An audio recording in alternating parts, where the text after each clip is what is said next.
Excellent. Well, in that case, then, we are going to get started in 5, 4, 3, 2, 1. You've listened to a long and complex case, murder in the first degree.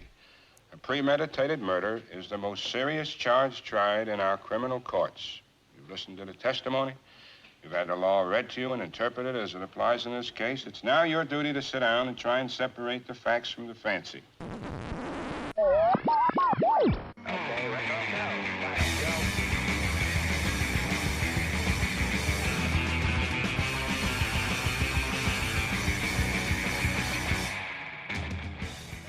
Hello and welcome. Welcome and hello. This is Wait, You Haven't Seen? It's a show where we talk about movies, and specifically we talk about a movie at least one of us has never seen before. I'm your host, Travis, a.k.a. TV's Travis. This is episode number 224, and our movie this week is 1957's 12 Angry Men. And here to talk with me about it, because I had not seen it before, but he certainly has, it's Kurt. Kurt, how you doing? Hey, thank you for having me. I am so pumped. I'm just going to throw it out there. This is my favorite movie of all time. You had okay, yeah. You had mentioned that before, and that was why I got a hold of you. I'm like, all right, let's do 12 Angry Men. I'm ready. And and you had said it was your favorite movie before. So when did you first see this movie?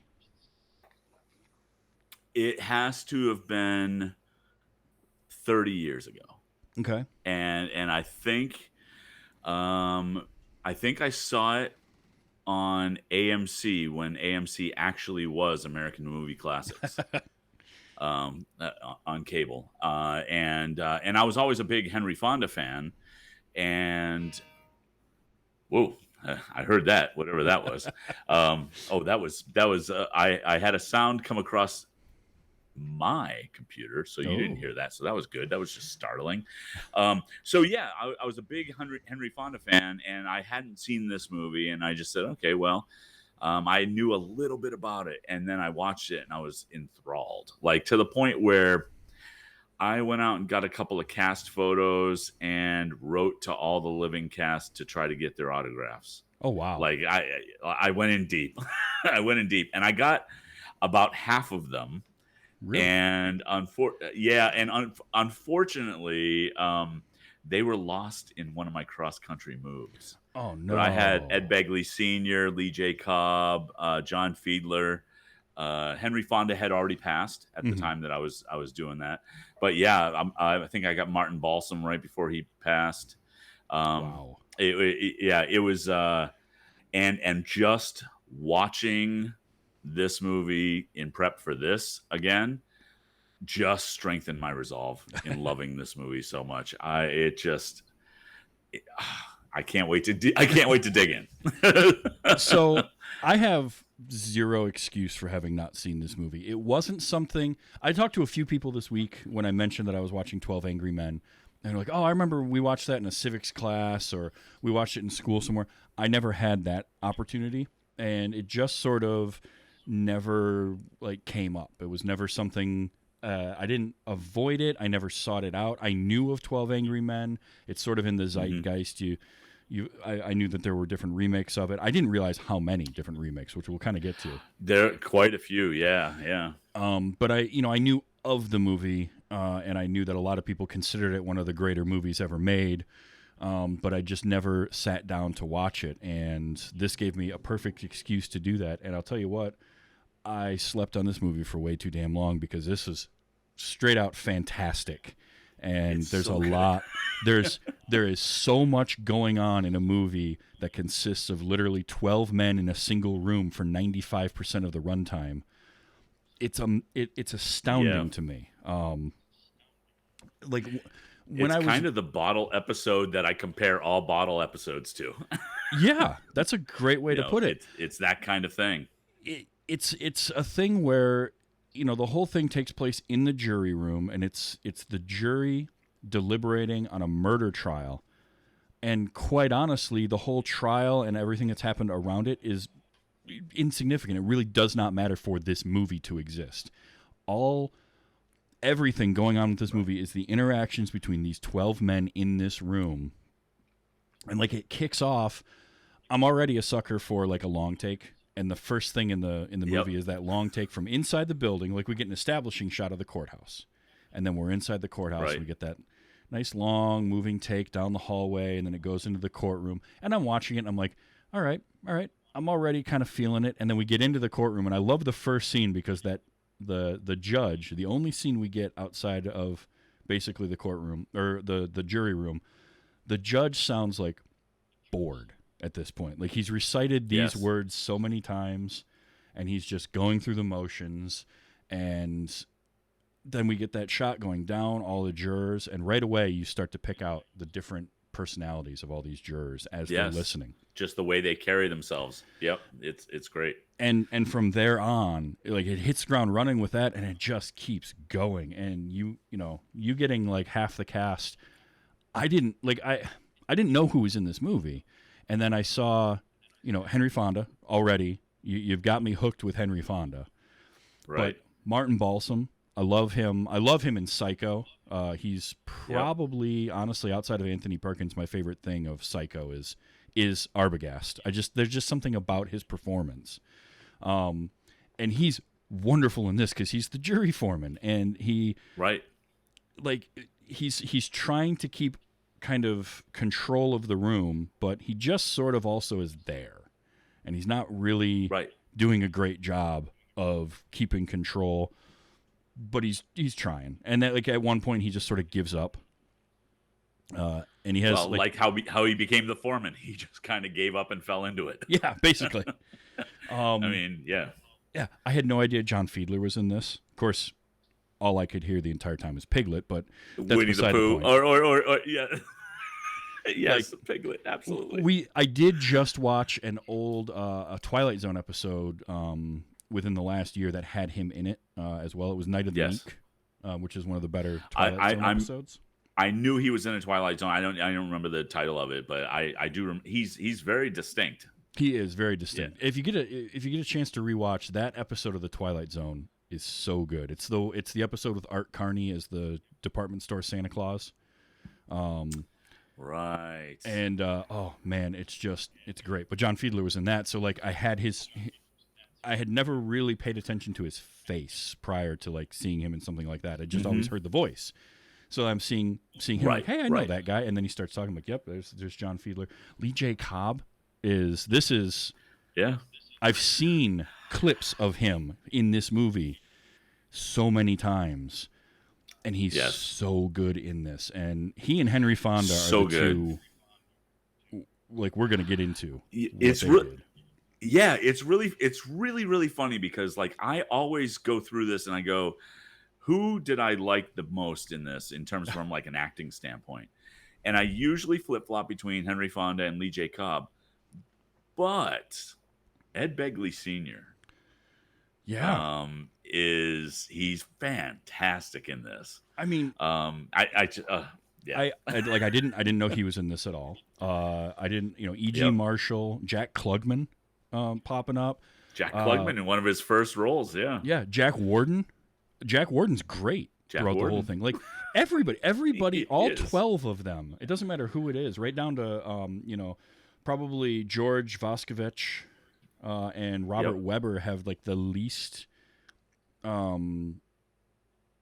It's weird. I would say the least to do, but not really. It's fairly. That's the thing, is this movie balances all 12 characters so well, even if your main, like, Henry Fonda and Lee J. Cobb are kind of your protagonist antagonist. They're sort of leading each charge. Right. But everybody is involved, and every character is important to what's going on. Right. And this movie shows you how debate should really go. And so I mean, I wasn't sure how you wanted to start discussing this because like it's so applicable to today. Like there's all kinds of things in this. Like honestly, this is what would you get if you got an internet influencer or half internet influencers and half trolls and threw them into a room? Yeah. This kind of thing would happen because face to face people act differently In fact, I would say in this movie, the negative, the trolls, I guess, who would be considered trolls, are way more brave in person. Oh, for sure. Absolutely. But the discussion is allowed to happen, and there's give and take, including the guy that just says, fine, not guilty, I don't care. Can we get out of here? And then they don't let him off the hook. And that's what's just, so great about it is the 12 different people, and they break them down, and it's real people, and it's the way those actual personalities would go. You've got, and I also love the fact that there's no names throughout the movie. It's juror number 1 through 12. A couple of them, Henry Fonda and the old man, get names right at the very end of it. They don't matter. Right. It doesn't matter. It's kind of just a nice little moment between the two men before they walk away, but it's irrelevant to the movie. They're jurors 8 and 9. I like that, number one, because it takes a personal aspect of things out of it. And, you have, like, John Fiedler's character, juror number 2, is the meek one. He's just happy to be there. They start off, the first thing he says is like, well, it was a really interesting trial. And he's just interested in everything and kind of what's going on. And he's sort of just going with the flow. He's like, he's been convinced that, because it starts off, for those who haven't seen it, we're going to spoil the hell out of the movie, but it's almost 70 years old. So just go watch it. Trust me, you'll enjoy it. But it's 11-1, guilty to not guilty, and they have to be unanimous. And it's a murder trial. So if they choose guilty, the guy on trial is going to the chair. He's going to be executed. So juror number 8, Henry Fonda, is the lone holdout. He's the lone one that says not guilty. Now here was the thing that I noticed, and this was the most, right off the bat, the most brilliant part of this whole debate and discussion that was going on. At no point in the hour and a half that we see them deliberating does Henry Fonda's character say, no, this man is innocent. He never says that. Right. He starts off. That's the whole point. Yeah. He starts off with a not guilty, but his reasoning is, well, I just don't know. I'm not convinced. He has a doubt, and he doesn't want to make a snap decision that could end someone's life, and he wants to talk about it. And the other 11, over the course of the thing, he also does not try to ever change anyone's mind. That's the other great thing that he does here is he never, because number 3 is constantly trying to change his mind, and the other 11 of them really start off trying to change his mind to get it to a guilty vote so they can get out of there. And you've got that's how they start the first set of deliberation, right? I mean, they basically say, okay, so everybody else said guilty, we need to convince him why we think he's guilty. Mm-hmm. And then that's how they go around the table the first time. Yeah. And he doesn't take that tact at all. He doesn't take that tact. He also never tells any of them that they're wrong per se. He even agrees half the time. He's like, well, maybe it's quite possible. The evidence points to this direction, but supposing, and that he does that, and he never puts himself, he never goes on a defensive. He never gets angry with anybody or any sort of personal. One time he makes a personal attack, but we'll get to that moment because that's very calculated in my opinion. But he's constantly he's agreeing with the people that he is in opposition with. And he's never trying to say, well, no, you're wrong and here's why and you should change your mind. He's saying, no, you could be right, but the facts could also be misremembered, or there could be this that's going on, or whatever it is. And so he's dealing with these 11 other personalities. You've got Jack Warden sitting there next to him who just wants to get done and go to a baseball game. That's all he cares about. He's a salesman. He just wants to be out of there. E.G. Marshall, juror number 4, is extremely analytical, very dispassionate, only looks at the facts. Juror 3, Lee J. Cobb, is like, he's leading the charge. No, this guy's guilty, and he's very passionate about that. And he's the head troll. He's the one that's going to. He does almost the opposite of what Henry Fonda does. He is constantly telling people that they're wrong, or trying to change their minds, or contradicting himself a lot too. Yes. Yeah. and we find out why towards the very end of the movie, which again, brilliant. Like just Oh yeah. just the way that all comes together at the end. But um, the other thing that I want to make sure I point out is Yeah. like when Henry Fonda is saying, "Well, I have doubt." He basically is just kind of beating the doubt drum Yep. the whole time. But during the movie, during the deliberation, he goes, "Maybe he did kill her or kill him, his father. Maybe he did, but I don't know. I just don't know." Yeah. And And so he allowed for the possibility that the kid was guilty. yeah. But Not only Doubt. did he allow for the possibility that the kid is guilty, he even says on multiple occasions he probably is. He probably did it. But right, in fact, the first thing that juror number 2 says is like, well, I think he's guilty, and nobody could prove otherwise. And he immediately comes back with, well, it's not the job to prove innocence; it's the job to prove guilt beyond a reasonable doubt. And then they have the scene. They start talking about the knife and how the knife is very unique and all of this. And what's he do? I love that whole moment because yep, he stands up, and this is some filmmaking that I really, really enjoyed. Was the movie starts off, it's got that overhead shot as they're walking into the room. The camera's up real high behind that fan, and Right. you watch them all come into the room, and they're milling about, and they're doing their thing. And slowly over the course of the movie, the camera keeps coming lower and lower and keeps getting in tighter and tighter. and pushing in. Yep. And when they have the reveal of the knife, the juror number 4 has the knife, and he pulls out the switchblade. He's being very analytical. Like, look, this is a strange-looking knife. The guy who sold it to him said he's only ever had one in his inventory ever, and he sticks it into the table. And I think it's Lee Cobb says something, and we get the shot reverses, and it's Henry Fonda, and it's tight in on him, and then he stands up, so his face is out of frame, and we watch him reach into his pocket and pull out the exact same knife, flick it open, and stab it in the table. And it's such a brilliant reveal, and you get all the 11 other guys who are like, whoa, where'd that come from? And it's this really great turning point where he's showing that there's reasonable doubt, because a lot of the prosecution rested on this particular knife. And what's hilarious is that like, and they say to him, it's illegal to buy switchblades, and he goes, "Yep, I broke the law." Yeah, exactly. and he goes, "I went out for a walk, and I wandered into a pawn shop near this kid's neighborhood, and I found it, so I broke the law." And then the cool thing about the knife is later on when they give it back to the bailiff, they then refer to the knife again. And I think it's Lee J. Cobb, not Lee J. Cobb, E.G. Marshall. No, Lee J. Cobb picks it up and he goes, "See," and he stabbed him with this knife. And they go, "No, that's not the knife. Then we gave the knife back." Right.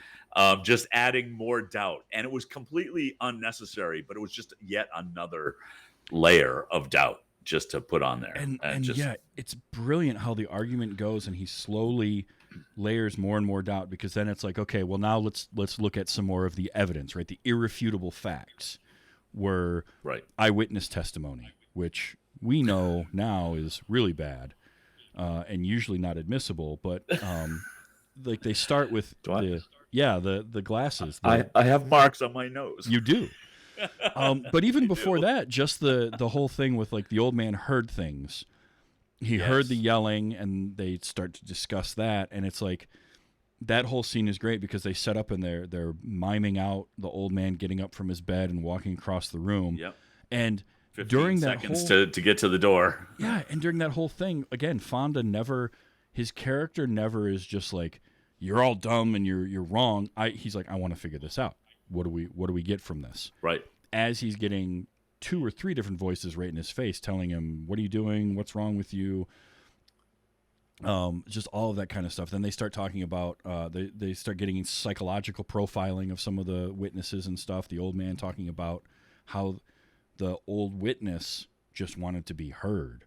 And like, There again, that's not evidentiary based, but it's sowing doubt. There's doubt in his story, whether or not it was intentional.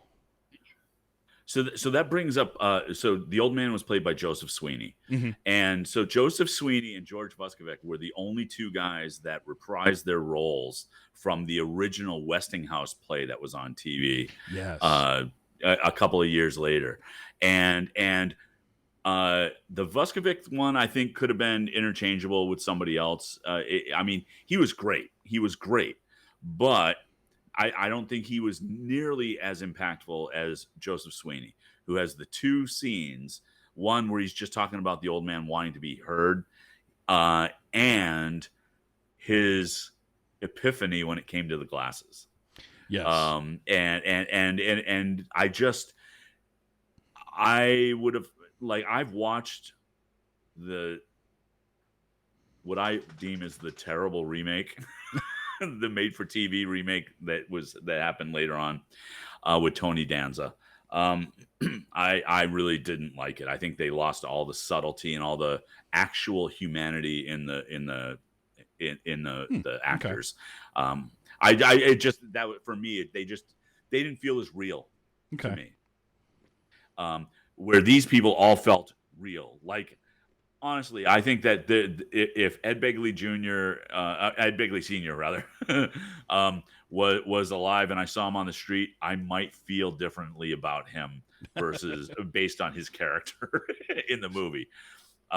So that again is such a brilliant piece of writing and execution, where you can plant the seed of something that you're going to pay off later in a very subtle way, and just sort of let it sail by. And if you're not paying attention, if you're just, you're enthralled by Henry Fonda and the beginning of the movie, and you might miss the very obvious kind of racist undertones of what Ed Begley's character is trying to say, and it just they come back on it later in a way that is an incredibly powerful scene, where they're all walking when away everybody from turns him. their back, and just I mean, that really is like an iconic scene, right? Like, you take a snapshot of that, and I think that might have been one of the photos that I got, literally, because it was just like, you can read so much into everybody's posture, how they're looking. You could almost tell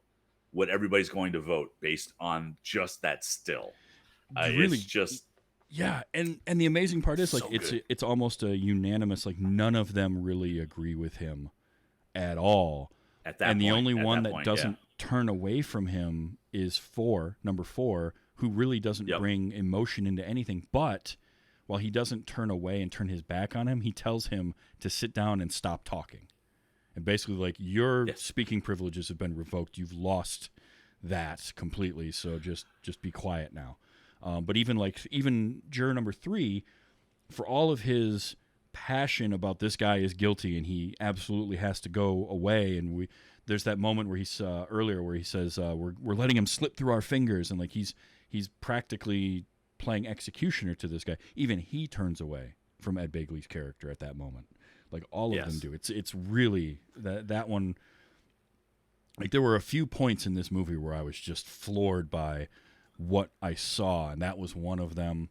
When Fonda bait Lee J. Cobb into losing it was so good. And again, he does it in a way that isn't, like, he's not being overly personal in his attack. Right. Because he even says, like, I feel sorry for you. You know, you feel this way, all of this, you're acting, you're a sadist. And Cobb loses it. And we've already established that he has a short fuse, and he's mentioned that before. Right. And then in the aftermath of it, he mentions it again to juror number 4 as he's getting a drink of water, and juror number 4 is like, yeah, well, it worked. He baited you, so. Right. Oh, I'm excitable. It's like, no doubt. Yeah. But, and just, look, the one thing about that scene is it could have come off as kind of obvious and pandering, but this is the brilliance of the acting in this movie, is the reactions feel real to me. Yeah. They appealed. They feel organic and real to me. So when he says, "I'll kill him," that felt like a genuine reaction Mhm. that just happened to work out in the story. It just, Yeah. it's yeah, It's yeah, and that's that again. That's that 12 performances where everybody is really being their characters. Nobody breaks character. Nobody does. There's no moments of any of the jurors acting any differently than what you would expect. That what we know of them makes sense. Juror right. 11 is very quiet, and George Vuskovic. He just hangs Yep. back. He listens, and then slowly began to sort of say, "Oh no, you know what? They've got a good point." And there is doubt. And his thing was the same as Fonda's character. He never comes right out and is like, "No, you're all wrong." He's like, but he brings up a good point. There is some doubt there. Right.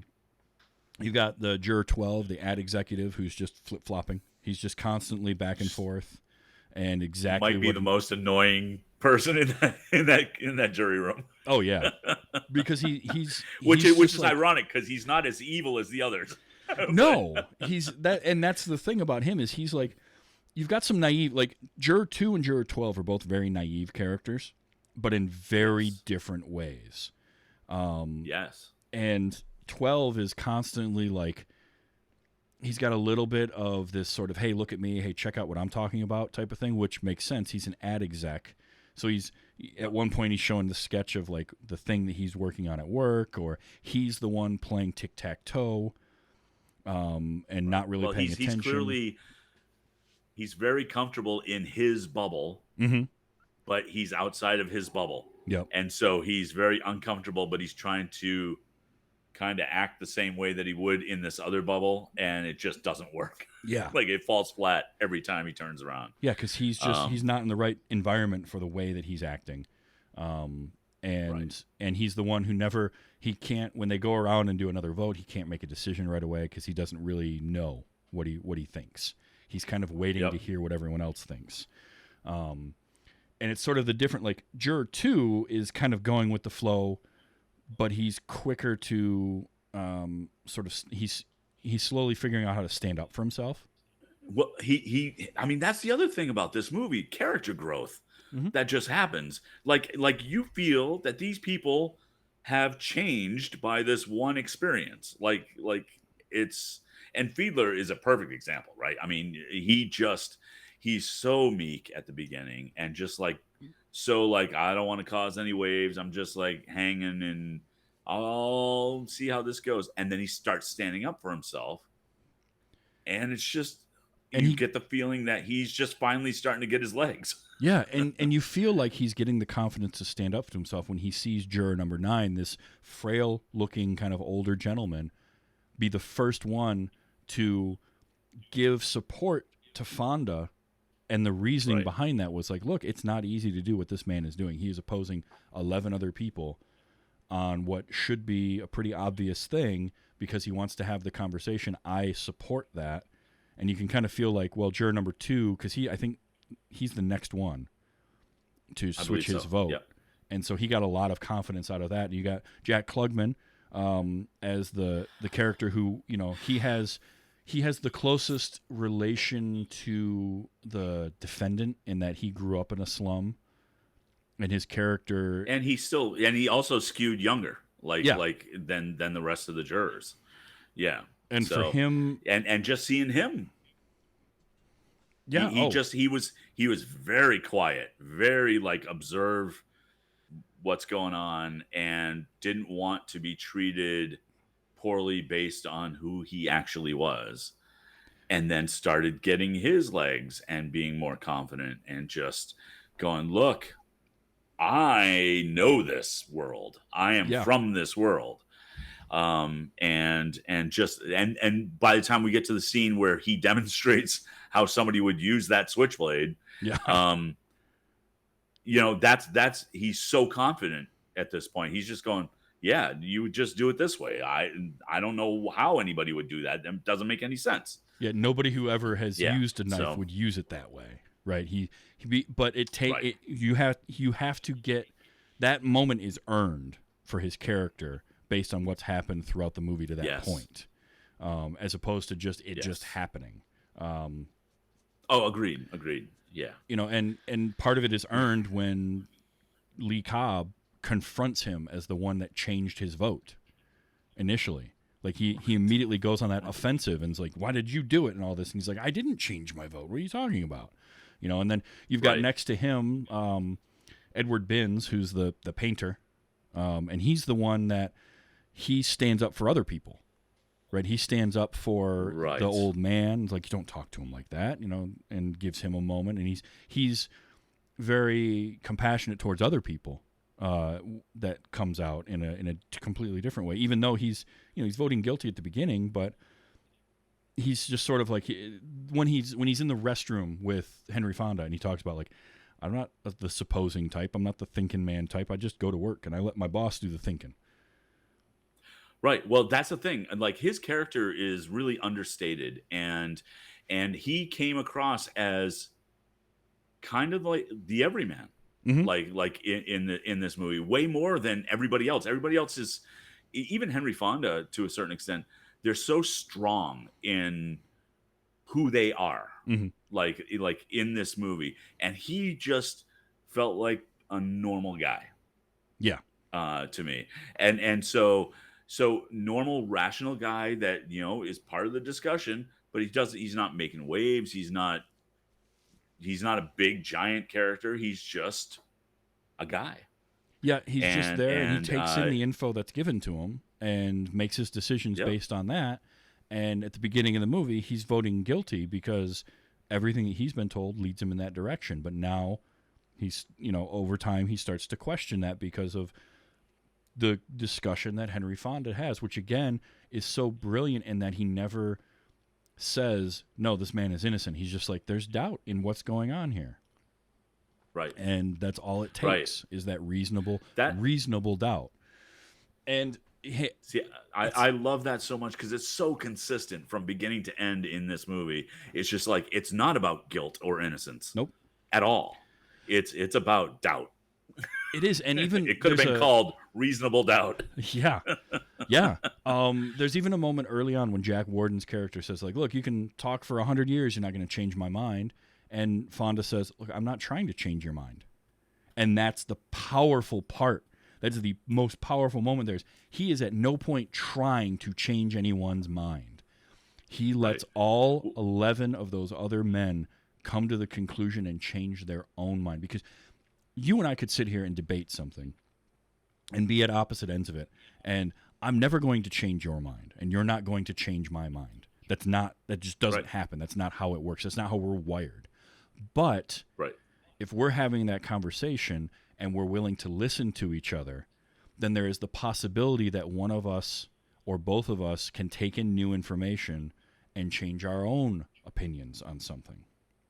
Right. And that's what at the very least an understanding too, right? I mean, that's the other part of that.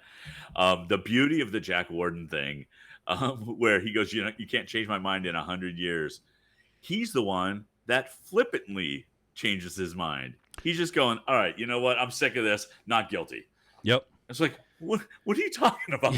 Yeah. which is when I think it's Vuskovic gets in his face and says, you can't do that. Like, which is also brilliant, because if the point is to get to the not guilty verdict, which it's clearly not the point of this movie, but if the point is to get to not guilty, and he goes, okay, fine, not guilty, well, we're one step closer, and they go, no, you can't get off the hook like that. That's not the point of this. It's more important than that. Yes, I love that message so much. It's just Jack Warden again. This movie gets me going because it's just so well done. Well, it's because that character comes to the right conclusion for the wrong reasons. Yes, and that is a possible outcome of all of this. You've got and I also like the fact that it's 1950s New York City, and it's the European immigrant that points that out to the guy who's obviously lived in New York his whole life, and.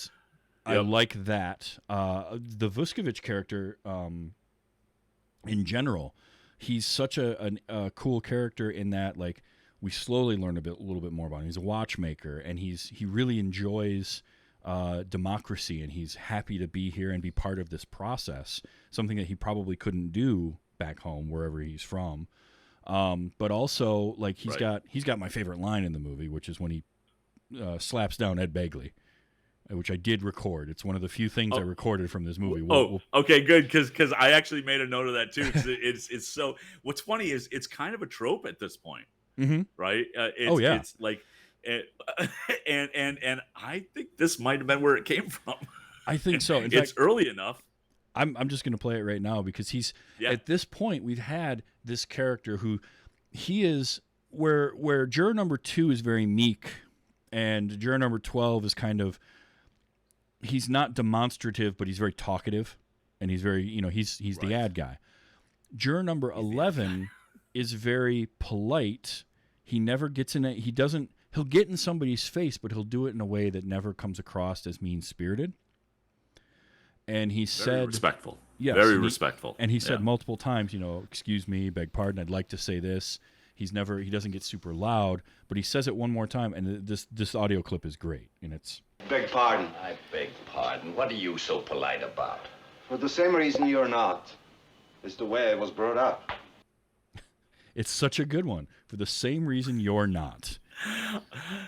And that's funny because that's not the quote I was thinking. Oh, really? I was thinking a completely different one. We'll get to that one. Go ahead. But it's so great because he just slaps Ed Begley right down, and to Ed Begley's credit as an actor, his reaction to it is perfect. He just like, fine, and he just sits down. You kind of see him slump his shoulders a little bit, like he's just been put in his place, and by this guy, but in the most polite way possible too. Right. It's so good. Yeah. So.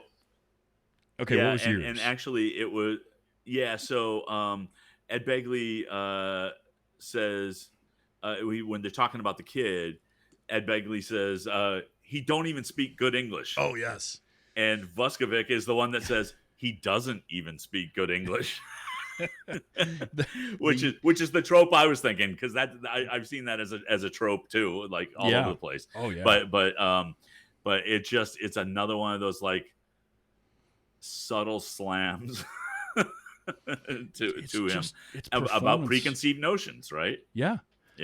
And he, like, what I liked too was there was with Ed Begley's character, Juror 10.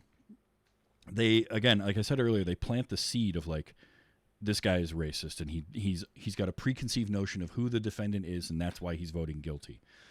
And Fonda calls him out on that early, and then just lets it go. He says, well, why are you believing her testimony? She's one of them too.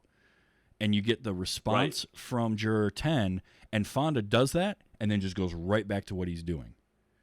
So it's like Juror 8 does all this stuff where he's agreeing with other people, where he's being very like easy to debate with, but then he has his moral stands that he will go on, and he will slap somebody down, but he won't make a huge show of it. He will do it and move right on. And he did it there, and I love like that was such a great moment. When he grabbed the paper when they were playing tic-tac-toe, that bothered him, right? And that happened earlier when Juror 10 wanted to start telling a story. He's like, that's not why we're here. Let's focus on this. And then they get distracted. They're playing tic-tac-toe, and he grabs the paper very angrily and crumples it up, and then goes right back to his point. And then others start like treating the whole deliberation as seriously as Henry Fonda started. So he's like, we're not here for that, right? And then others, Martin Balsam was one of them. Like, even though he was still voting guilty, he was just like going, look, we need to stay on track. We need to just keep doing this. We're not here for that. We're not here for that. We got to keep doing this. Yes. The other Ed Begley thing that I thought was great was they're talking about how long it takes for him to get out of bed and walk to the front door to see the kid, because he had said it was 10-15 seconds, and I think it was Lee J. Cobb was like going, it was 15 seconds. He said 15, and everybody's going, no, he said 10. And and Ed Begley's going, he's an old man. How could he possibly be positive about anything? Mm-hmm. Oh yeah. And then he takes a beat and he goes, oh crap. Yep, exactly. Like he contradicts himself and immediately realizes it. And I think that was actually, it was Cobb that made that recollection. Oh yeah. You're right. You're right. But yeah, it's that was such a great moment where he's like, how could he be positive about anything? It's like, because again, Cobb, his character Juror 3 is so passionate about his stance, and he's going to say anything. He's going to automatically go against anything anybody says that doesn't align with what he wants and what he thinks. Right.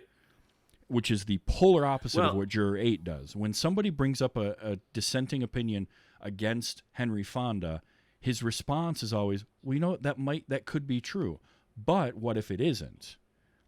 He never says but whereas Cobb is immediately like, no, you're wrong. Of course it's this way. And it's that diametric opposition that makes their two characters so interesting against each other. I think it also speaks to, like, I don't know if you've ever been in a situation where you're at work or you're doing something and you've got a plan. You're going, I'm going to do this and I'm going to do it this way. It's going to work. I've got this all planned out. Everything's cool. And then somebody challenges that plan, and the first instinct is to go immediately on the defensive. Oh yeah. And whether or not that's the right decision, doesn't matter. That's just kind of like instinct, right? Yeah. And I think he gets stuck in that, and his personality is such that he's so stubborn that he cannot let that go. Like, he has to be right because he already planned it out, or not even planned it out, but he had it in his mind. I justified it to myself, so I must be right. Right. And so wrong. Yeah, and he's made that decision, and that's it. That's final. He can't change that. Whereas Fonda has not sure, and he's even brought up, like, Juror 6 talks to him in the restroom. It's like, well, okay, but what if you're wrong? What if we let this kid go, and then he goes out and he kills someone else? And there's that moment where we get just a shot that kind of pushes in on Henry Fonda, and he's got this look on his face like, man, that could happen, and I could be wrong on this. But he stays with his idea that, like, but I don't know. And he doesn't want to make that decision without being 100% sure. And that's really what it comes down to, is he is willing to listen to other things, and he's willing to be wrong because he believes that that is the just thing to do. And Juror number 3, especially, is unwilling to be wrong. And we've all had arguments and debates and conversations with somebody who refuses to ever be wrong on anything, or at least certain things. And it's so hard to talk with them. And again, like I said, you're not going to change their mind, but what can happen is you can show them that that the possibility exists that the opposite could be true, and they can change their own. They have to come to that conclusion themselves. It takes all of what goes on in this hour and a half for Juror number 3 to change his own mind and realize what he was doing, which was projecting his problems onto this case. Right. Well, because we see the whole. We see him crack a little bit pretty early on when he pulls out the picture of his kid. Mm-hmm. Right, and then he tells the little story about his kid. How he disciplined his kid, and when his kid backed down from a fight, he got embarrassed for him and said, "I'm going to make a man out of you if I have to break you in two," and he did. I mean, he broke him in two basically until his kid punched him in the face when he was 16 and took off. Yeah. And so what's really cool is that you see him, he never verbalizes it, but you see him, well, I guess the closest he comes is towards the end, but you see him struggling even in that moment, going, maybe that wasn't the right way to handle him. Maybe it wasn't. Yeah. Oh. But that's the way my dad handled it with me, and that's the way I, but like you see that little crack, and then he's so invested in being correct that he lets that crack go. Yep. And that is the difference so- between the writing and performance of a character and a caricature, because there's depth there. He's so yeah, go ahead. I'm sorry. that extra little bit, that moment in early on when he first pulls the picture out of his kid and he says, I haven't seen him in 2 years, and it's just that little bit of depth, and then he strengthens, it almost galvanizes and strengthens his resolve to be like, no, I am right, and I'm going to fight even more for this. And then he spends the next hour back on the offensive and really being even louder about his whole point. But it's great because without that quiet moment, that helps him to earn all these preceding, or the next moments in the movie. Right.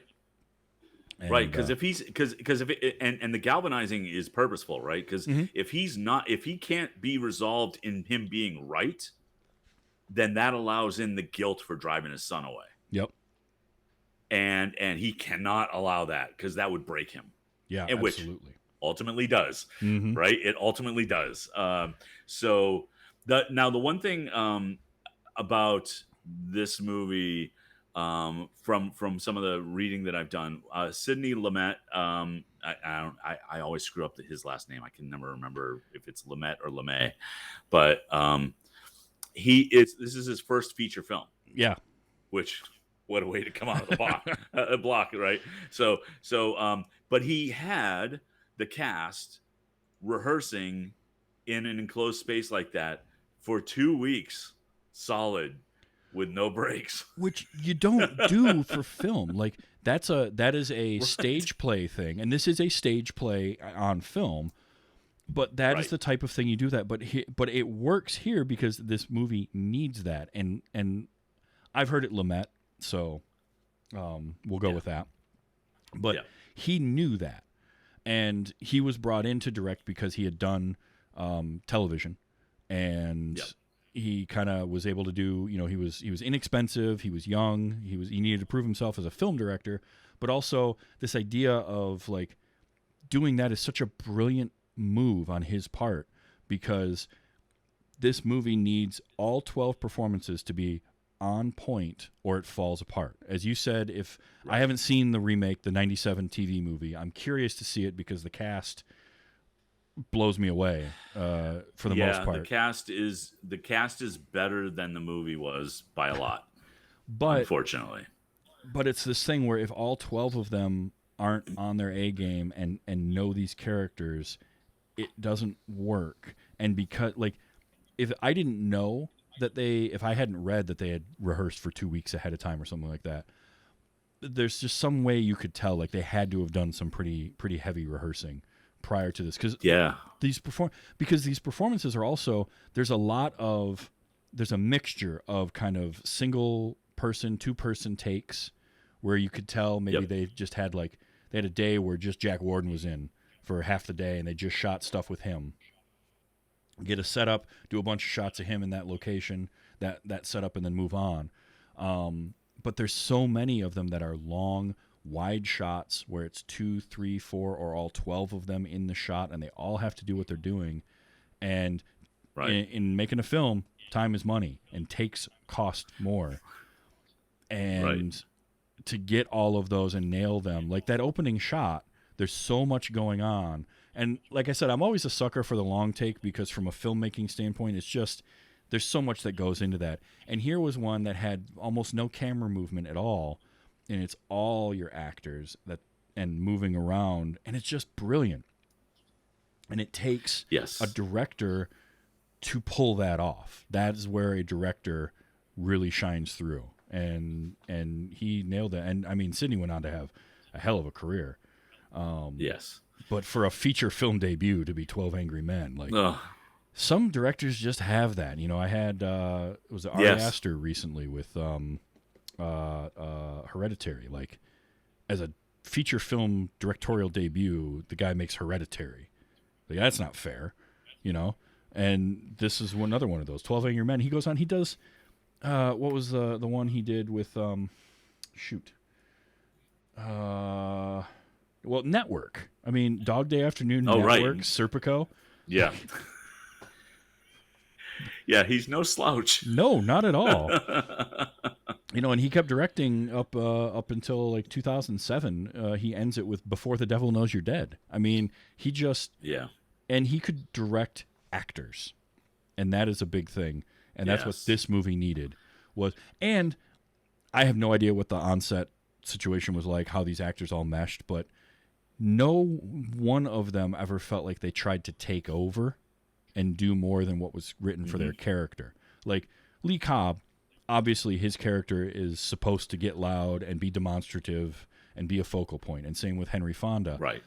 But they never felt like they were trying to be. They always felt like they were doing it within the script and within the story. And which I think you nailed it when you said character versus caricature. I mean, because every person feels like they could have been real. Yeah, to me. Oh, absolutely. Everybody. And I find that fascinating that an actor can pull that off. And regardless of what method you use. Right. It just I don't care. Because if you can pull that off, great. That's all I care about. There were a few just filmmaking things that always just kill me. And so actually what's funny for me is the long shot coming into the courtroom and then actually being in the courtroom. I always forget that's the opening shot. I'm always so hyper focused on the deliberation room. Yep. And that's also magnified by the fact that because the union, for all intents and purposes, if it existed at all, was not what it is now. In the credits, it's the jurors and the bailiff. That's it. Yeah. For the credits. Yep. For the acting credits. And we found out later on who the other people were. I had forgotten they showed us the kid. Yeah. Like literally, it didn't even occur to me. And I'm going, wow, they give us a nice long shot, not long, but tight shot of the kid. And I'm going, we see him, like full on, we see him. But you're right about the judge too, where I think, and maybe I'm wrong, maybe I'm reading into it, but I think he had like his head in his hand while he's definitely giving instructions to the jury. And I'm going, oh yeah, okay. All right, so he's disinterested. So one of the scenes that just kills me, and this is because the level of sweat in this movie is probably second to Cool Hand Luke. I mean, it's right up there. It's like, it's Hunt for Red October when the AC goes out in the sub. Like, it's that level of stuff. And when Jack Klugman turns to E.G. Marshall and says, don't you ever sweat? Because he was the only guy not sweating.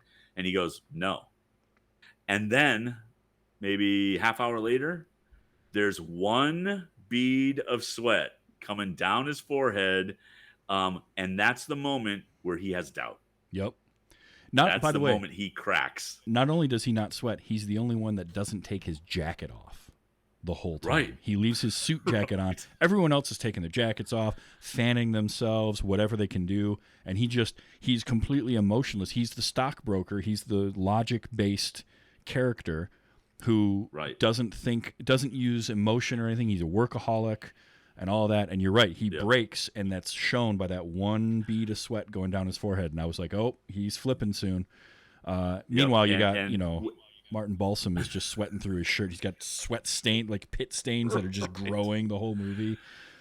Everybody's just covered in glycerin, and it just everyone's so sweaty.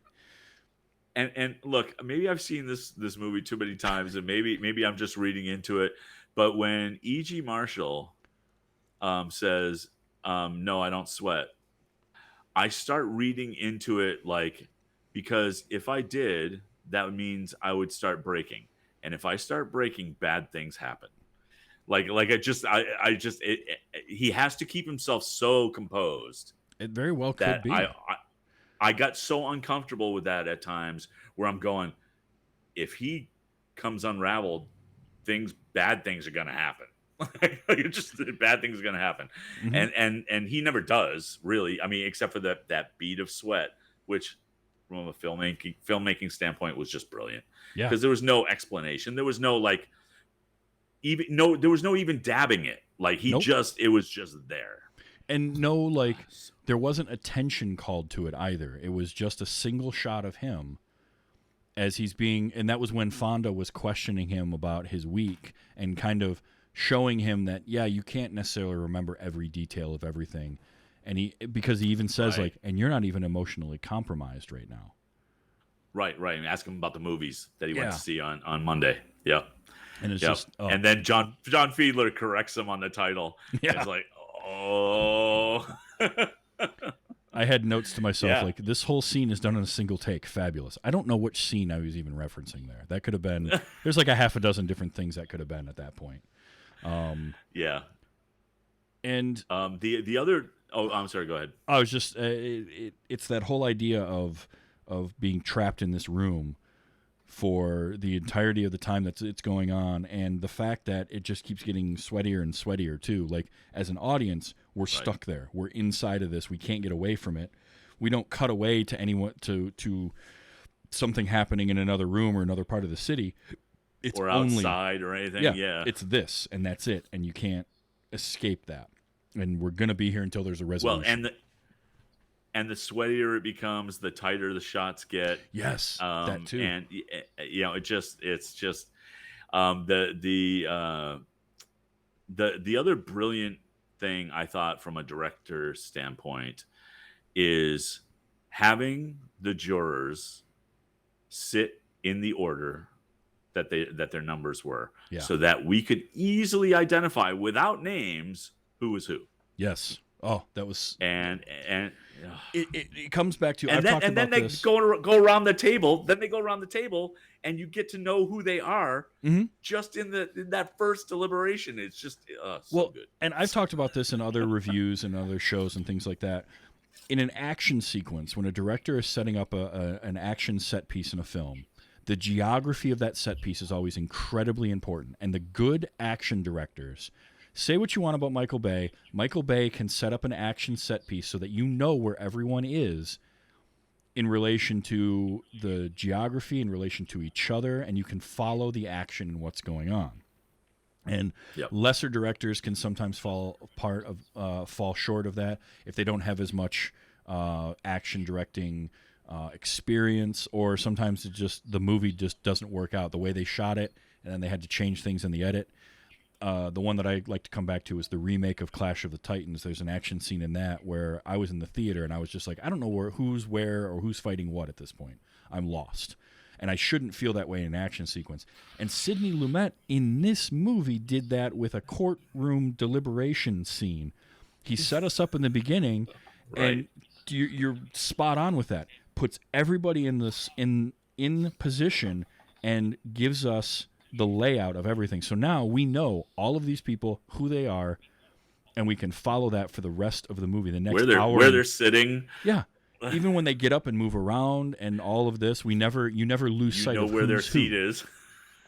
Yeah, it's so that's such a stroke of genius. With no names. Yeah, with no names at all. That's storytelling.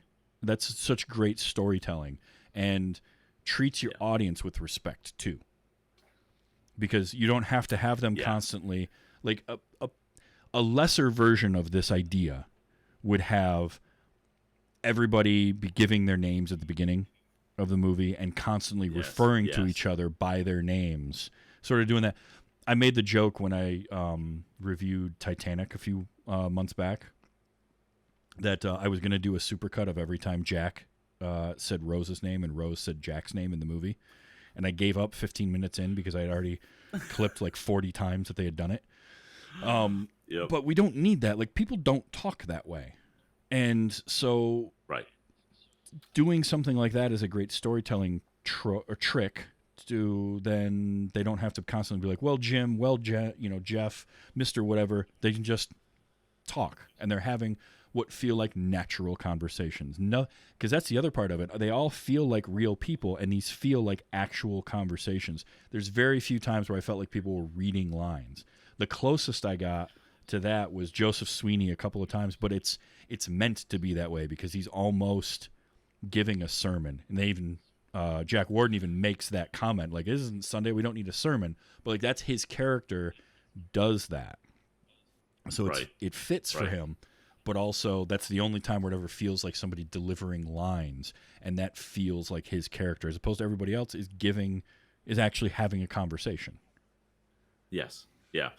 Because clearly, at no point did you find it unusual that one of them said, "Oh, hey, I'm Jim. What's your name?" Because it didn't matter. They said what they did, and when it was appropriate, and so you got because. Really, the names don't matter. Nope, not because at all. it's about who they are, right? And so, it's God, it just and you can tell. I keep saying it's so good, but I can't help it. Well, you're not wrong, and you can tell how good a story is by how many times it gets recycled and remade. Because if you look at yes, there are things like. Winnie the Pooh or The Lord of the Rings, or I'm trying to think of even stuff prior to that. Some of the H.G. Wells stories that have gone public domain that get remade because they're cheap to do because they don't have to pay a right. But at the same time, there are plenty of other public stories from those eras that are public domain that anybody could remake that don't get made because they're not as compelling a story. They're not as interesting of a story.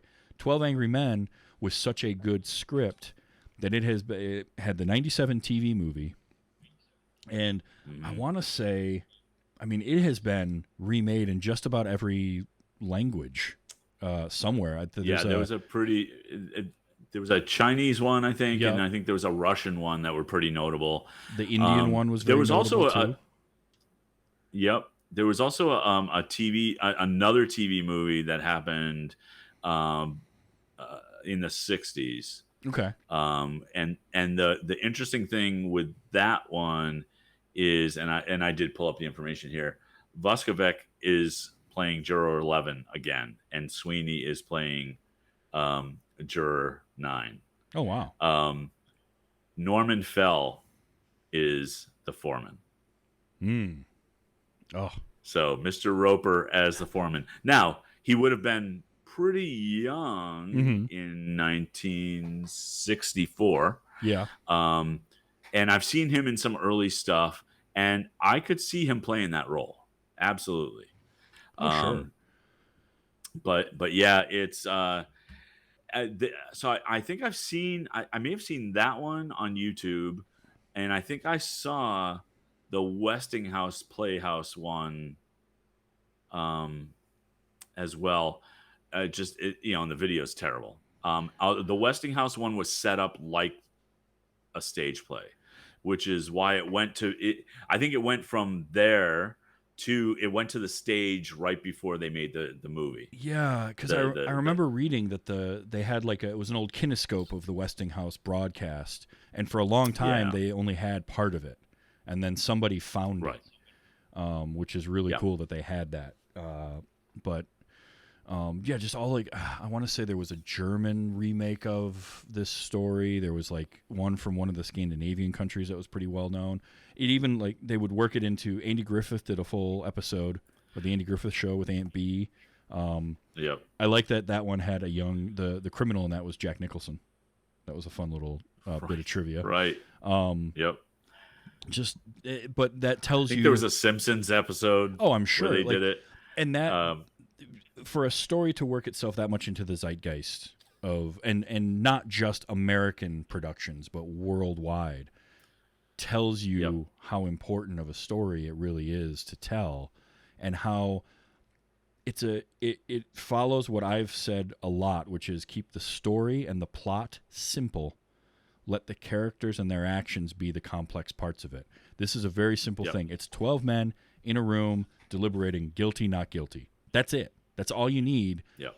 And then let the characters dictate that, and that can then be translated to any culture you want, basically. You can manipulate that and fit it into whatever you're doing, because it's not about individual story beats.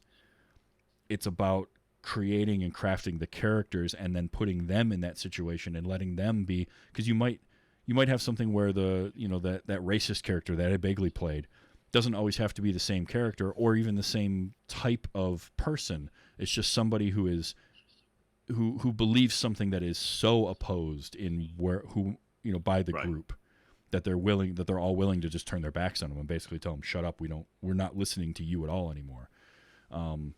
Right. It's powerful. The whole thing is powerful, and that's why it can be redone so many times. Yeah, I've never seen any of the foreign versions. I wonder how well they would. I wonder about what the adaptations would need to be, because reasonable doubt, at least here in the U.S., is really damn important. Mm-hmm. Yeah, in terms of our court proceedings, and I don't know, and I'm just ignorant of how it is in other countries. Sure. And if reasonable doubt isn't a core part of their proceedings, you can certainly still do the movie and go, look, we have doubts, and I'm not willing to say they're guilty if I have doubt, without it being a legal thing, right? You can certainly go down that road. But I wonder how much of the power of reasonable doubt for me in this movie would translate when that core tenet isn't there. It'd be interesting to see, right? Because it would have to obviously fit with whatever judicial system or whatever system they're basing it in. But it's sort of the 12. I almost think of it as like, as I've been thinking about the movie this past few days after watching it for the first time, that it's sort of 12 Angry Men is kind of like a Rashomon, where it's almost a type of story. You have because you can adapt the Rashomon storytelling into anything you want, and it has been, because it's a very powerful piece of narrative. The 12 Angry Men style of narrative can really work in just about any situation, because all you need really is a group of people that are all going in one direction and one person that has a dissenting opinion, and then it's about, well, okay, what happens there? How does that all go? So it's a very malleable story. And in this case, I found it very compelling for a lot of the reasons that you did, which is that reasonable doubt in the judicial system, and the progressive idea of that, while the progressive nature of the story, while also still being relevant today, almost 70 years later, and so many of the things they're talking about are still relevant and still important. And that's both fascinating and scary at the same time, that we haven't evolved all that much, and yet certain things have changed. If you did the story today, the room wouldn't be 12 white guys, or 12 white guys and one European immigrant. And in the remake TV movie, it wasn't. That's true, because the remake had Courtney B. Vance, Ozzie Davis. I mean, that cast, Edward James Olmos. Yeah. The cast is great. Kills me. Hume Cronin, Jack Lemmon. I mean, Hume Cronin, you know which part he's playing, right? Yeah. He's playing Juror 9, of course, and he would be fantastic. You would think he would be amazing in that. I just really did not like the direction in that. It just felt, it felt,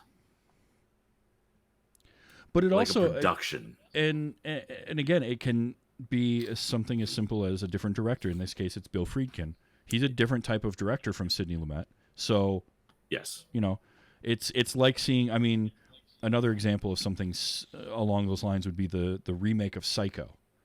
It's shot for shot. It's the same thing. Yeah.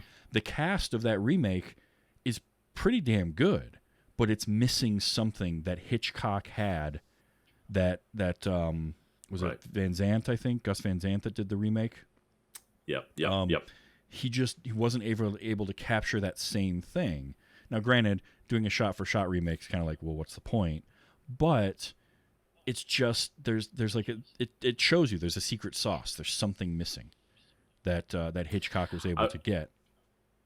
So I wonder if part of that is because the remake was fully in color, obviously, right? Mm-hmm. I mean, and Alfred Hitchcock was a master of light.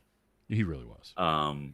Right. So a lot of the power from the great filmmakers, frankly, from in the black and white era, comes from, look, we don't have color, so we have to make do with shadows and lighting and basically the lighting in a lot of great movies appears to be another character almost. Well, It's and just yeah, and I think Hitchcock was like, he made the decision to do Psycho in black and white. There was color films Right. going on, but he was like, no, I'm going to make. Right. I want to do this in black and white, and that helped. This movie being in black and white, I think, actually lends a little something to it, because I think so too. It levels the playing field of all the characters to where you're paying attention to their performance and their words a lot more, because they all look pretty similar. Right. So what I find interesting is, I wonder, because I know younger people, and usually 20 or under, who, if you throw a black and white movie in front of them, they glaze over and they go, I don't know what you want me to do here. it's a different mindset. And I wonder, it really is. Yeah, but I wonder, in a movie like this, if they gave it 5 minutes. Now, you know what? I'll say 10 minutes. Let them get to the jury room. Yeah. and I wonder if it would still capture. It's hard to say, because you have to be able to walk into it with an open mind. It's a hurdle to get past for somebody who isn't used to seeing things in black and white, for whatever reason that is. So it's going to be a hurdle. It's like any time, and I think that part of it for you with that 97 remake of 12 Angry Men is, for you, this movie is very important. And then to watch a remake of it, that 97 movie is never, ever, it's impossible for it to live up to this movie. Like, just, that's, you are probably happen. correct. You are probably correct. And I feel that way about a lot of movies that have had remakes, like particularly if I love the original. Mm-hmm. If I just feel like meh about the original, then okay, whatever, I don't care. Well, because but it's so easy, because we bring our baggage with us when we watch a movie, and that's why I make it a point for myself that even if I don't like a movie, I oftentimes, in the right situation, will give something a second try. There's very few times where I'm just like, there's some movies that I never want to watch again for a host of reasons. But if it's a movie where I watched it and I'm like, that's kind of not that great, I might down the road give it a second try, because I'm going to be a different person watching it the second time. I'm going to be in a different mindset. I'm bringing all sorts of different experiences to that. What do I think about it? And sometimes the one I bring up all the time, because it's the most glaring, obvious one for me, is Event Horizon. That was a movie. I saw it in the theater, and I did not like it the first viewing, because I wasn't prepared for what the movie was. I brought in my preconceived notions of what I thought the movie was going to be based on all the marketing that I had seen and where I was in my mindset. I wasn't prepared for the splatterhouse horror film that it was. But when I watched it again a couple of years later, when some friends were like, oh yeah, no, this movie's great. And I'm like, I was kind of in a captured situation. I couldn't really do anything about it. So I'm like, fine. Sat down and watched it, and I loved it. And it became a movie that I can go to all the time, because I knew I had a better idea and understanding of what I was getting into. And the same thing can happen when you watch a legacy sequel or a remake, where you're always bringing your baggage of that original with you. And sometimes you have to shake that off and be like, this isn't the same thing. Enemy Mine is a remake that does something new, and you can watch it on its own, and it's great. I've seen other remakes of stuff, or sort of reimaginings of things where they try something new, and that helps. That helps you to break away from the old one. So just because I'm a little stuck. So Enemy Mine, the Lou Gossett version, was a remake? It was a retelling of like a movie based in World War II. Didn't even know that. Didn't even realize that. Yeah, and I loved Enemy Mine. Mm-hmm. Yeah, I thought it was great. Yeah. But seeing some of those, like, that can obviously help. But also, a recent example is going in and seeing Indiana Jones and the Dial of Destiny. Like, which I haven't seen yet, but I have. I enjoyed it. Yeah. But I know going into that movie, I can tell myself it doesn't matter what this movie does. It can't be what Raiders of the Lost Ark was for me as a kid. It can't be what Sure. Last Crusade was. Same thing with the Star Wars movies. No, I don't think the newer Star Wars movies are as good, but that's me because I grew up with a different set of them. And so you bring up a great point on that. I went to the theater and saw all the original Star Wars movies from the 70s forward because my very first little kid date, I was in 5th grade. I went and saw the original Star Wars in the theater. The prequels came out and I despised them. Like I found like I hated them. Like there's a lot I did, like a whole bunch of things that I did not like. Years later, A Force Awakens comes out. And I go in and go, okay, I'm giving them a chance. Let's see what happens. And look, you can argue that Force Awakens is a beat for beat remake of A New Hope. And for me, that's the Star Wars I needed at that time. Yep. That's J.J. Abrams. I really enjoyed Force Awakens. J.J. Abrams is great at hitting those nostalgia points. And it was one of the things that, so I won't give anything away about Dial of Destiny, but what Dial of Destiny did that I enjoyed was Kingdom of the Crystal Skull came out, and what it wanted to be was a legacy sequel to the Indiana Jones trilogy, and it was very on the nose, very, Spielberg and Lucas were kind of trying to tell you they were in on the joke. And they were like, hey, you remember this type of stuff? Remember these? James Mangold, I feel like as a director, can do that same thing without it being so on the nose and being in your face about it. He's just like, he's able to give you those same feelings without it feeling like somebody cosplaying as that thing. And so that's a great way to put it. Daniora in the chat mentions, the movie for her that was like that was Shaun of the Dead. Sort of not being prepared for the level of horror that was going to be in the horror comedy. Because the movie is very funny, but if you're not prepared for that, it's going to be tough. Right. Because horror comedies are always hard because they need to have enough of both. A good horror comedy is worth its weight in gold because it can balance those two things. I'm not a big horror fan, but that balance is why Toxic Avenger hits for me. And it hits hard. And I have a love-hate relationship with it. I'll watch it all the time. I will watch it all the time if I run across it. But it's not a great movie, but the balance works for me. I don't know why. It's that trauma thing. Oh yeah. Well, there's a certain level of camp you have to have. Sometimes certain things can just do that and do it well. And getting back to 12 Angry Men, it's a very simple movie that does what it does so well. And I am mad at myself for how long it took me to see this movie, but I tell you what, I am going to sing its praises for as long as I can because it's fantastic. It is such a well-structured, well-executed story. And I could watch it over and over and pick out different things all the time. And I found, and I'm going to dive into it because I'm going to be fascinated by it. I know there's a YouTube channel that a few years ago started breaking down the way debate is done and using 12 Angry Men as an example of how to do things, how to do debate and how it can work. And I watched part of one video on that, and I was like, nope, I'm not going to let this color my conceptions of the movie yet. I will talk about it, and then I will come back and I will dive into this. But I'm going to go just both feet into the pool with that one because I think it's fascinating to take it's such really a simple thing.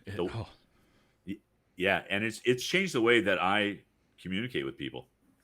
Honestly, like I just it's had that much of an impact on me where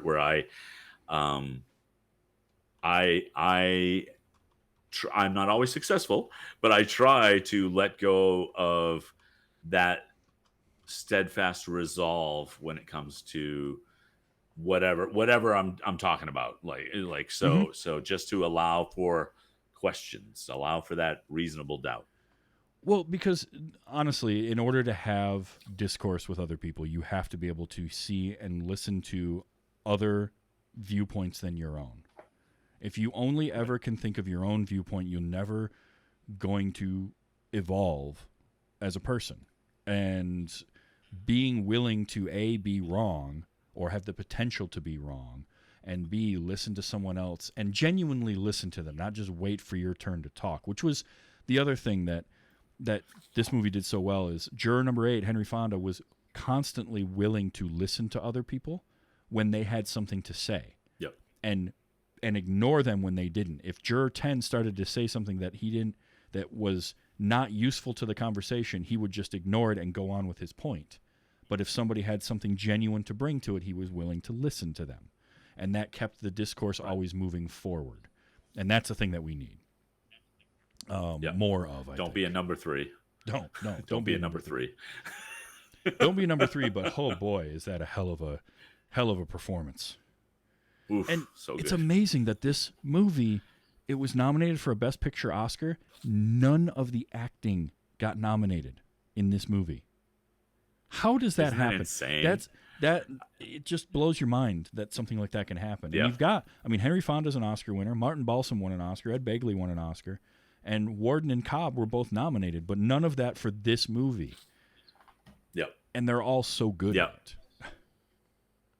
Yeah. It's. I still don't understand how it didn't win more. It's just so good. But, so are you generally a fan of like these kind of bottle episode / bottle movie type? I love a well done bottle story, bottle episode. Like, Okay. for me, one of the things I miss in current serial or series shows is the bottle episodes. We've moved. Yeah. Storytelling has moved to this serialized thing, and it was Lost wasn't the first one to do it, but Lost kind of changed television in a lot of ways and made things more serialized. Yeah. Like X-Files had that, but X-Files had a balance of the two. When it started in 93, you would have, it was kind of a coin flip week to week. Are we going to have a story that is part of the overarching thing, or is it just going to be a self-contained monster of the week? And I miss that sometimes. It's one of my favorite shows of the last 15 years is Psych. Yes. And part of what I love about Psych is I can literally jump into any episode at any point in the 7-season run of that, and I don't have to know anything from any other episode to enjoy it. They can be self-contained, but there's an overall story that if you do watch all of them, you start to pick out little things. You get it. Firefly did that really well, too, for its short run. That was... Strange New Worlds. Does that? That's one that I haven't been able to see because I don't have Paramount Plus. It's great. It's great. And they do that extremely well. And they harkened back to the original Star Trek, where it really was story of the week type thing. Strange New Worlds is very much that. Okay. They do have the overarching story thing, but you don't need it for any given episode. And I appreciate that. And it's... And I don't want every series to be... I don't want everything to be cookie cutter. Like, Stranger Things is perfect in what it's doing, which is each season is its own story, and you got to watch from beginning to end. I get that, because it's basically one long movie they're breaking up into pieces. Right. A lot of the Marvel series do that. Loki, season 1 is one long story broken up into, the 10 pieces or whatever. WandaVision the same way. But...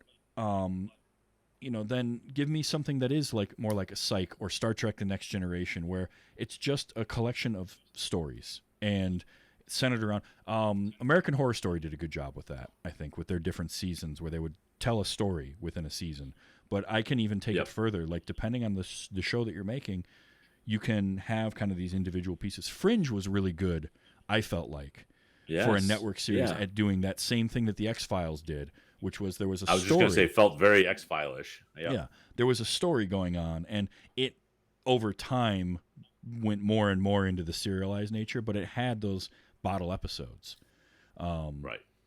And I do miss that some with some of our shows nowadays. Yeah. Because we're so caught up in, well, it's got to be interconnected and all of that. And I love good interconnected stories, but not everything has to be. You can just tell a bottle episode and move on with it. I love that kind of stuff. So like this movie, That's kind of why I do like. Oh, I'm sorry. Go ahead. No, I was just saying that's what made this work so well for me is everything going on around it in New York City, and even inside the building that they were in was completely irrelevant to the story being told, which was this room and this group of people for this hour and a half. Right. I love that. Well, and even when it started raining, they had to shut the windows and make it even more of a bottle. Yeah. Close them in even more. Yeah. So, I thank you so much for making me watch this again. Well, thank you for making me watch it because we were joking pre-show with Phil in the chat that I was getting the shame bell rung at me for having not seen this movie, and I deserve that. But I have now seen it, and I'll tell you what, I'm going to make other people watch this. I will spread the good word because it is such a good movie, and it's important. And I think movies and television can be just pure entertainment. They can be popcorn, brainless fun. They can be important, and they can be art that is difficult for you to maybe take in, but is important to do. This is art that has got a purpose behind it and a meaning to it that is also very digestible and very approachable. It doesn't have to. Movies don't have to be Monster to be important. Monster is a very important movie, and I'm very glad that I saw that. I never want to watch it again because of just the way it made me feel. This is one that I can watch over and over, and I can show other people, and it's important societally as well. So, yes.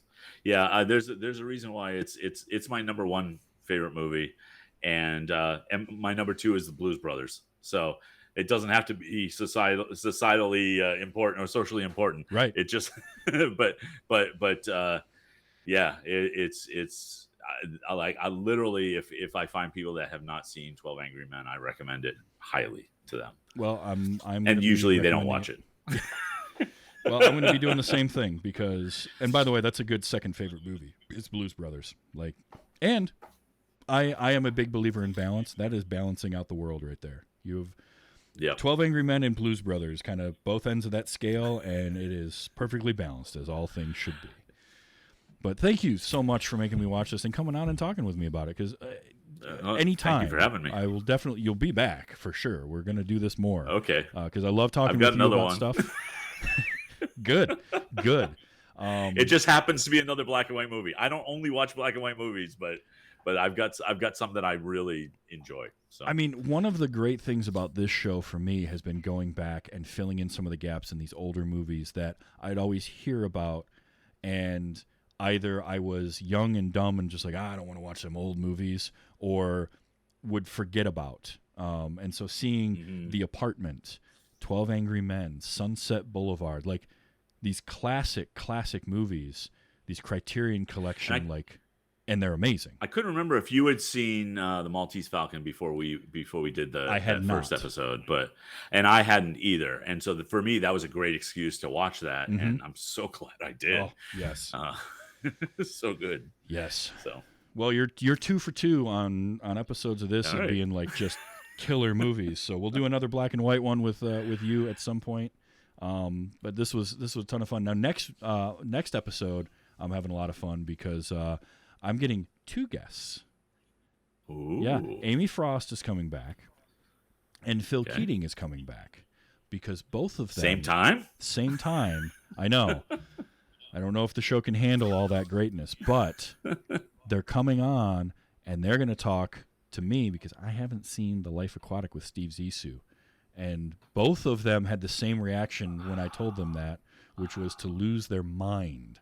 So I decided, fine then, I'll watch it, but you're both coming on to talk to me about it. So that is the next episode, is Life Aquatic with Steve Zissou, and I'll have Phil Keating and Amy Frost on. And Phil has threatened me with a song, so this could get interesting real quick. Yeah, be ready with the mute button. I will be, for sure. I cannot wait. Wes Anderson is a filmmaker that I appreciate and I have not dove into enough. And so... Me too. Sort of like in the recent years, I started diving into David Lynch a lot more and really just having a great time with being like blown away by his work. I'm looking Speaking of black and white films, did you watch Eraserhead? Yes, I did, and I'm still confused. But yeah. Ooh, that was my very first David Lynch movie, and I was like, "What is happening? That is not a black and white movie I would recommend to you." It's just so out there. It's something else. But I am so excited to dive into some Wes Anderson, and with a couple of my favorite people and a couple of people that I know are just going to bring so much of their passion to it that I'm very interested in how this conversation is going to go. So I can't wait for that. That's next episode.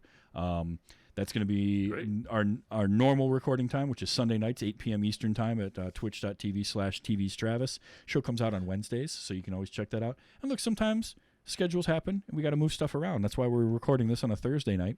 Perfectly fine. Nothing wrong with that. I apologize. Nope, don't worry about it at all. But if you enjoy this show, you can find it anywhere you get your podcasts. Easiest way to do it, because I made it the least SEO possible with the title, is go to tvstravis.com. There you can find the feed for this show, for other shows that I do, links to things like merchandise and Patreon, which I have for this show at patreon.com/WYHS. You can also find links to the Discord and come hang out in my Discord, and patrons get special access in the Discord, including monthly movie catch-up nights where I go through the back catalog and we watch some of the stuff that I've done for this show as a chance for people if they maybe skip episodes that they don't see the movies for. So that's all fun too. That's tvstravis.com, and then I'm on every social platform as TV's Travis. The only one I'm not on yet is Blue Sky, just waiting for an invite. Honestly, half the time I don't remember which one I'm posting to anymore. There's so many. But I'm always TV's Travis on all of them. Now, Kurt, where can people find you and what you've been working on? Yeah, I can be found pretty much everywhere at VO by Kurt, and mostly. Well, so we have the Secret Invasion going on Disney Plus right now, and so I do a podcast called This Week in MCU, where we talk all things Marvel Cinematic Universe, and I've been spending a lot of time on TikTok because I do a daily video series called Fat Guy that chronicles my weight loss journey. And so tonight I'll be recording day 308, I believe. All right. So otherwise VO by Kurt everywhere except on Twitter because somehow I got banned. Not even sure why. That's weird. So it's real VO by Kurt on Twitter. Stuff happens on Twitter and we don't even know why or how. It's weird. You just give up at this point. All right. Well, that has been 12 Angry Men. Kurt, thank you so much for being here this week. This is a lot of fun. I can't wait for the next. I'm not even going to ask what the movie is. I'll wait. That's and I'll be surprised when I get a hold of you. We'll schedule you, get you back on here for the next black and white epic that we watch. Yep. Sounds good. So tvstravis.com to find more about that, and you're gonna want to catch next episode with Phil and Amy because it's gonna be a lot of fun. Until then. The jury will now retire. I had to capture that. It was too good not to get. So remember to enjoy your movies. Let's have good discourse. Take some notes from 12 Angry Men. All right? This has been Wait You Haven't Seen.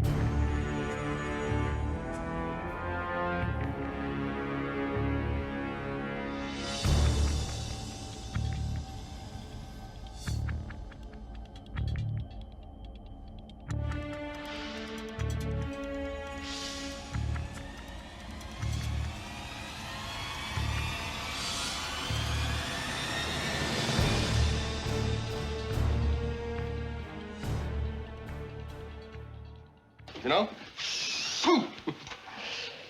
You're a real baseball fan, aren't you, huh? Yeah. I loved that. I don't know what that sound effect was he was doing, but... Yeah.